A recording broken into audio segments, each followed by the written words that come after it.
Кыжалат болбо экенми, кыжалат болбо. Неден ойлоносуң? Неден сыгыласың? Эч ойлонбо.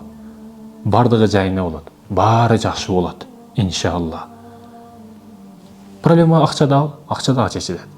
Сен дүйнөгө келгенде акча бар беле? Акча жок эле. Сен кеткениңде да акчасыз кетесиң. Ошондой экен, бул дүйнөдө келип keçүү нерселерге сен кайгырба, капаланба, сыгылба, депрессияга, стресске түшүп калба.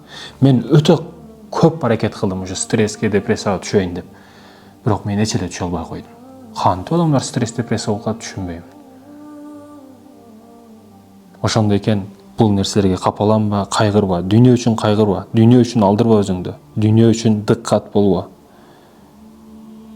Филдин рызкысын карасаңыз, филдин рызкысын Аллах Таала берет.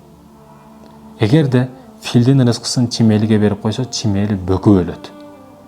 Эгерде чимелин рызкысын филге бере турган болсо, фил ачкачылыктан өлүп калат. Аллах Таала тең бөлүштүрөт, көрдүңбү? Эгерде сага жазылган, ал сөзсүз келет, сен дыккат болбо, сарсана болбо, кыжалат болбо экенми. Ал сени издеп келет рызкың. Өлүм менен рызкың сенин ар дайым ушу башыңдын үстүндө турат. Эгерде Аллахка кулчулук кылып, максатыңды туура коюп, адалынан рызык тапсаң, Аллах Таала жеткирет көп нерсеге сени. Эгерде арамдан аракет кыла турган болсоң, дүйнөгө кул кылып коет, Аллах бергенинен ашчасын өлбөйсүң. Чуркайсың, бир күн өлүп каласың болду. Айырмасы не болот? Айырмасы акыретке барып азатыласың. Же мен айткан биринчи жолдон асаң, туура барып рахаттанып жатасың. Негизгиси результат дейт го.